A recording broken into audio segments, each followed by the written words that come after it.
Hello everyone, my name is Droogie Forever, and I am coming to you live from underneath the water in my bathtub where I am drowning from the weight of 2020. Much like the rest of you, I completely agree 2020 has been one big poop emoji with a stylish mask.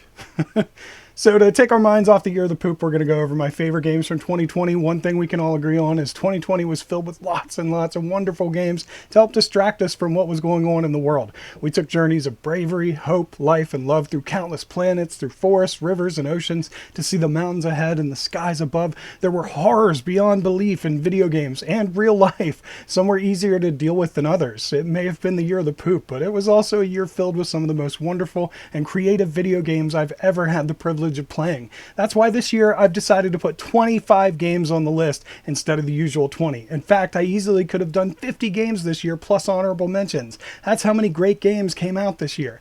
To start things off, I'd like to go over the honorable mentions. These games just didn't quite make the cut in some cases. In others, it may have been a re-release or an early access game that was finally finished. The point is, you should be playing them even though they're not on the top of the list. Honorable mentions this year go to Kentucky Route Zero. This game has been in development for some time, but Act 5 finally released in January of 2020, completing the 7-year journey from Act 1 to Act 5, and it was well worth the wait. Doom 64. This game originally was only available on Nintendo 64, which is unfortunate because once it came to PC and consoles when Doom Eternal released, I found quite possibly the best game in the entire series. Doom 64 should be experienced by anyone and everyone. What's old is new again. Control's AWE expansion. This DLC for Control was supposed to stand for Altered World Events, but in the end what it stood for was Alan Wake expansion. Despite the fact that Alan Wake barely appears in the expansion, he was easily the star of the show, and the tease at the end for a proper Alan Wake sequel made me scream out loud with delight. There's nothing I'd rather see from Remedy than an Alan Wake sequel. This DLC is worth playing for that reason alone. Alright. With the honorable mentions out of the way, let's move on to the main dish. Number 25. Dreadex Collection. The first of 3 collections they released this year also happened to be one of my favorites. It included games from some of my favorite developers like David Szymanski, the creator of Dusk. The big gems in this collection are The Pay Is Nice, Mr. Bucket Told Me To, Hand of Doom, Shatter, and my personal favorite, The Pony Factory, the latter of which happens to be David's game, so it's no surprise I loved it so much. If nothing else, you need to play The Pony Factory in this collection. It's to die for. What the fuck is that? Ah! Why are you not dead? Number 24. Amnesia Rebirth. I debated for weeks about putting this game on my list. I loved some of it, I hated a lot of it. The baby mechanic started off alright, but by the end of the game it made me want to punch my monitor and throw my computer in a river. This game is not as good as The Dark Descent, or even A Machine for Pigs for that matter. But, despite everything I hated about it, the more I think about it, the more I realize it actually was one of the best games of the year. It had some really great ideas. Sure, it may have fallen flat in a lot of places for me, but overall, it still deserves a spot on the list, although just barely. Number 23. Assemble with Care. From the studio that created Monument Valley comes one of my favorite story-based puzzle games. You arrive in town as a handy person, ready to fix objects you come across that are broken, but somehow you end up fixing the people that are broken as well.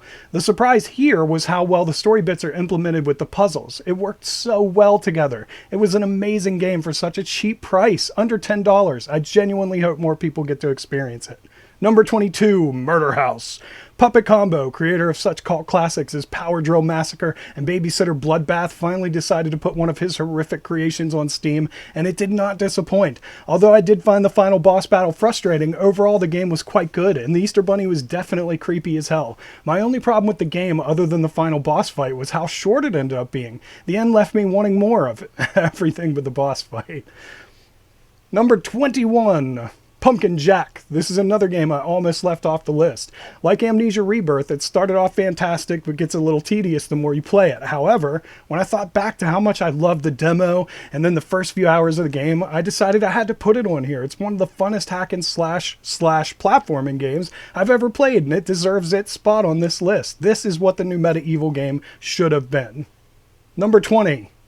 Old Gods Rising. This game was better than it had any right to be. The game world was incredibly large with lots of puzzles and exploration, and oh yeah, we pretty much raised a Cthulhu monster from the depths of the earth. That happened. my bad. It was made by a brand new team that had never made a game together before, let alone one of this scale, and it worked out beautifully. If you're into the Cthulhu mythos at all, check out Old Gods Rising. Number 19, Kill It With Fire. I hate spiders. It's a fact of life. They have too many legs, too many eyes, and they just look like they can mess you up even though they're tiny enough I could flick one 20 feet. So Kill It With Fire is the perfect fantasy for me. Grab yourself whatever's on hand and just start killing. You could set the entire house on fire if you want to. In fact, it's kind of encouraged. And thank the devs for that, because this is one of my favorite games to just let out some frustration. I'm just amazed I didn't burn down my own house the last time I found a real spider. Number 18, Resident Evil 3 Remake. This game was probably my biggest disappointment of the year. I did everything the game had to offer in just about 3 hours, which is absolutely pathetic. Nemesis was entirely scripted, his encounters were bland, boring, and corporatified. But at the end of the year, it still deserves to be on the list. It looks beautiful, it runs amazingly well, and Jill is as awesome as ever. It's a shame that neither version of this game lived up to expectations. They really had a chance to reintroduce people to the original with this, and I think it failed miserably, but it still has some great moments, and anyone that liked RE2 Remake will probably enjoy this one, so it earned its spot on the list for that alone. Number 17, Marvel's Avengers. Square may have made some massive mistakes with this game, and the gameplay loop may not be all it's cracked up to be, but someone finally put the Avengers in a modern video game, and taking people out with the likes of Iron Man, Hulk, Thor, and Kamala Khan is a sight to behold. It's one of the funnest co-op games of the year, and they've promised to keep adding free story content for years to come. One thing is for sure, I'll be there for it all. Avengers, assemble! Number 16. Don't Be Afraid. One of the newest games on this list. It came out just in time to be eligible for my Games of the Year, and I'm so glad it did. There are 3 different endings to keep you coming back for more, and the gameplay loop is fun and interesting. You're a child who's been kidnapped, and you have to play some games. Depending on how you play, you might die, get people you love killed, escape, etc. One thing is for sure, it's creepy as all hell, and I love speedrunning it. If you're looking for a new horror game to play, look no further. Just remember, don't be afraid. Number 15, Someday You'll Return. Trying to find your daughter through a seemingly benign forest eventually leads you straight into the depths of hell. The visuals and storytelling are top-notch, and so are the scares. It's immersive, it's unrelenting, there's a lot of puzzles. I mean, come on, what more could you ask for in 2020? Also, you can't beat the length of this game for the price. I mean, it took me over 10 hours to beat it, and it was less than $20. Games like this don't come around every day. Number 14. Made of Scare. I managed to play this game before it ever even came out, and I ended up liking it so much, I purchased the limited physical edition that came with a vinyl soundtrack. The soundtrack was one of only 300 that will ever be made, and I don't own very many vinyls, so when you see me doing something like that, you know the game was good. There were 1 or 2 design decisions I wasn't happy about, but overall, it has plenty of scares, great puzzles, and spot-on atmosphere. The Scare Hotel is dripping with tension, just the way I like it. Number 13, The Dark Pictures Anthology, Little Hope. Some people were disappointed with this game after Man of Medan, but I was not one of them. In fact, I think it's the second best game Supermassive have ever done. It's been hard for them to top the masterpiece that is Until Dawn, but this is the closest they've come. The impenetrable fog gives the game Silent Hill vibes, and the Salem witch-like atmosphere has been ripe for exploration in horror games, yet has been severely underrepresented until now. Plus, you can easily play this game with friends and see just how far you can go with changing the story. I had a few disagreements with the plot, but overall it's still one of my favorite games of the year. Number 12, Hades 2. If you told me a year ago that I'd be putting a sequel to a game I absolutely hated above Resident Evil 3 Remake on my Games of the Year list, one day I would have said, you're insane. Yet here we are. Hades 2, despite the very adult atmosphere and main character, is actually a lot of fun. It's one of the best Metroidvanias I've ever played. And I'm not joking. It's hard. It's likely you'll die a lot before you learn what to do and what not to do, but if you stick with it, you'll be rewarded with an insanely good game. And it's a very long game. You can put a ton of hours into this for less than half the price of Resident Evil 3 Remake. Number 11. Zombie Army 4 Dead War. This game takes everything that was fantastic about the first 3 and turns it up to 11. It's no coincidence that I chose this game for the number 11 spot. Everything about this game shines. It looks better, plays better, has more varied enemies, there's more to do. The playable characters are the best the series has to offer. On top of that, the sniping, as always, is to die for. Number 10. The Pedestrian. Now that we've hit the top 10, I've got to make sure the rest of this list really shines. It has to reflect everything that was great and creative about 2020, and this game is one of the most creative games ever made. Whoever thought of creating a puzzle platformer out of street signs was clearly insane and also completely brilliant. It's one of the freshest and most original ideas of the year, and this game stumped me, which is a surefire sign that it's punching above its weight. You know, because I'm clearly intelligent? Question mark? Number 9. Youll. From the developer that brought us Distraint comes what is, in my opinion, his greatest achievement. Youll is a fantastic puzzle game that would work just as well on PC and consoles as it would on mobile. The environments are stunning and varied, the puzzles are intelligent, and best of all, it had a story with such an underlining sadness that I actually teared up a bit at the end. Anyone that's ever known someone with Alzheimer's or dementia should play this game. It's a masterpiece. Number 8. Mother. Taking care of 2 children while descending deeper and deeper into madness may not sound like much fun, but I assure you that once you're actually in the shoes of that mother, it's even worse than it sounds. This game is one of the creepiest games of the year, and it shows. Everything from the art style to the environment is foreboding. Monsters come and go as they please, steadily attempting to suck the very life from your children. There are hints throughout the game at what's really happening if you pay attention, and if your kids die, they're dead. For good. I love the game, I love the mechanics, and you should too. If you like horror games, Mother is a must-play. Just don't look in the vents. Number 7. Let me just pull this lever real quick. Did I win? Dreams. Anything you can imagine, it's possible to create in Dreams. Sony have done a much better job than Microsoft at allowing their internal studios to be insanely creative, and among Sony's offerings, nothing was more creative this year than Dreams. A lot of people don't even know this game comes with a story mode. Because the creative part is so much fun, people completely forget there's a story there. That's how you know a game has really sunk its hooks into you, when you spend more time using the game's tools than you do playing the content that was created for you. You know that game is special. All you have to do in order to enjoy Dreams is dream. Number 6.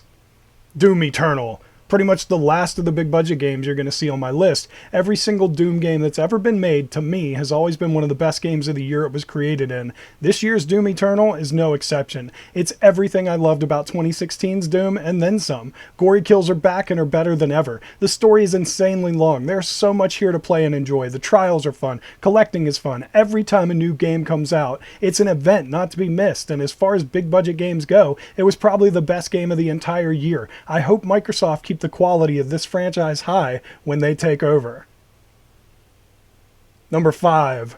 Prometheus. The fact that an indie Doom clone is higher on this list than the new Doom should tell you everything you need to know about Prometheus. It does Doom better than Doom sometimes, and that's insane for a studio that doesn't have id Software's budget. Prometheus was one of my biggest surprises of the year. Price to game length was unbeatable. For an early access game, it was insanely polished, and once you see the visuals, I just don't think you'll be able to pass this one up. Prometheus has rave reviews on Steam, but got zero attention from the press for most of this year's Game Awards, and that's a shame. They missed out on something truly special.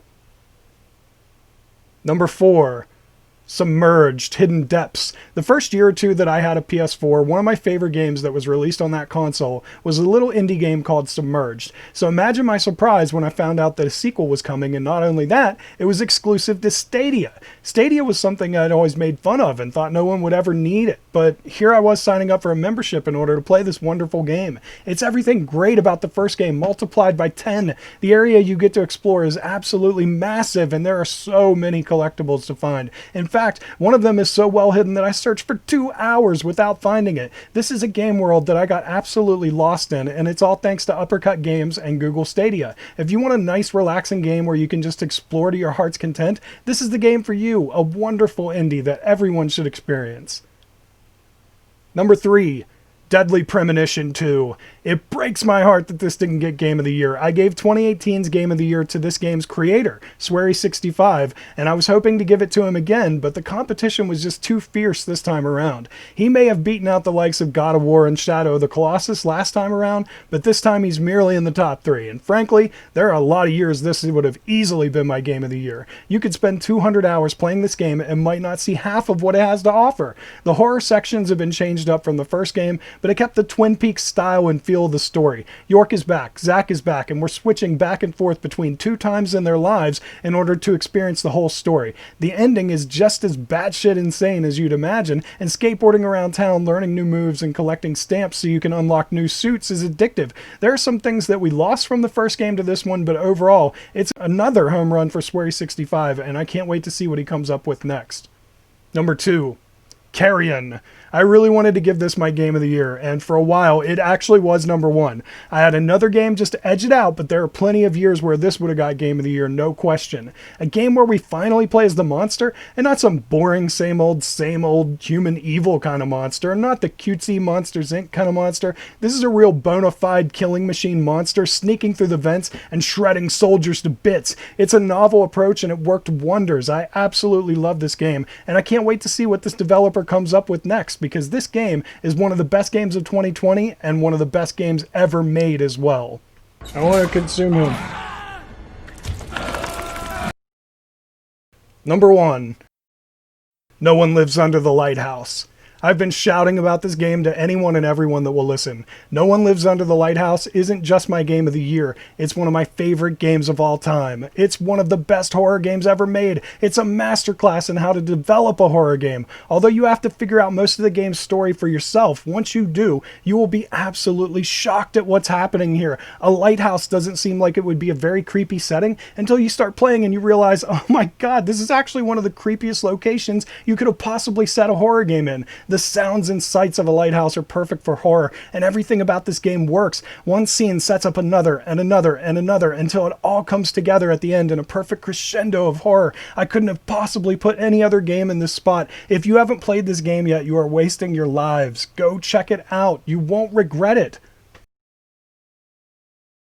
And that's it for my games of the year. I had to leave off so many wonderful games that I played this year. Visage came out of early access, but it was on my list in 2018, so I left it off. Rogue Legacy 2 is still in early access and fell just a tiny bit short on content for me to see it as a game of the year contender. Coffee Talk, The Coma 2, The Convenience Store, The Suicide of Rachel Foster, Heaven Dust, Last Floor, Those Who Remain, Paper Dolls 2, Golden Light, The Ghost Train, There Was the Moon, Destroy All Humans Remake, Dreadex Collection 2, No Straight Roads, Pigsaw. I could go on and on and on. This year was amazing for video games. 2020 may have been the year of the poop, but in video game terms, it was pure gold, and I can't wait to see what we end up with in 2021. I hope you enjoyed the video. If you did, tell that like button you want to smash, and don't forget to subscribe. You stay you, I'll stay me. Droogie forever. Thank you everybody so much for watching, and I will see you in the next video. Later.